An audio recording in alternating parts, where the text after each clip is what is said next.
Once, in a peaceful village nestled between mountains, there was a wise Zen master named Tetsuya. He was known for his calm demeanor and his ability to help others find peace, no matter their troubles. People came from far and wide to seek his guidance, hoping to find the same tranquility that seemed to surround him. One day, a young man named Haruto arrived at the temple, his heart heavy with worries. He had been running after success for years, working tirelessly to achieve his goals, accumulate wealth, and gain the approval of others. Yet, despite all his accomplishments, he felt restless, unfulfilled, and distant from any sense of peace. "Master Tetsuya," Haruto said with a bow, "I have tried everything to find peace. I've worked hard, strived for success, and yet, I feel as if something is always missing. My mind is restless, my heart unsatisfied. How can I find the peace that you seem to have?" Master Tetsuya smiled gently, his eyes filled with understanding. He invited Haruto to sit beside him under the shade of a tree, where they could talk. "Haruto," said the Zen master, "I will tell you a story." He began the tale. Years ago, Master Tetsuya had taken on a young monk as a disciple. The monk was eager to learn the ways of Zen and find peace, but his mind was constantly filled with desires and worries. One day, the master handed the monk a large, heavy stone. "Carry this rock everywhere you go," Master Tetsuya instructed. "When you feel burdened by it, return to me." The monk, eager to prove himself, accepted the rock without question and began carrying it everywhere. Through the village, up steep hills, and across rivers, the monk carried the rock on his back. The weight grew unbearable, and his steps slowed. Over time, he became frustrated, tired, and angry at the rock.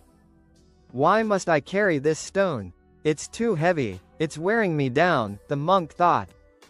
Finally, after many years of hardship, the monk returned to Master Tetsuya, exhausted and disheartened. "I cannot carry this any longer," he said, dropping the rock at the master's feet. "It is too heavy. I thought carrying it would bring me peace, but instead, it has only caused suffering. What should I do?" Master Tetsuya gazed at the monk and smiled. "You were never meant to carry that stone," he said. "The rock itself was not the burden. It was your attachment to it that caused you pain. Let it go, and you will be free." Haruto listened carefully to the master's words, the story resonating deep within him. He thought about his own life, the constant striving, the endless pursuit of success, the need to hold on to his achievements and possessions. He realized that, like the monk with the rock, he too was carrying a heavy burden, not of stone, but of his own desires and attachments. "Master Tetsuya," Haruto said, "I understand. It is not the world that burdens me, but my attachment to everything I think I need. My need for success, approval, and possessions has made my heart heavy."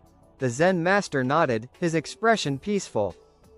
"Yes, Haruto, true peace is not found by gaining more, but by letting go of the things that weigh us down.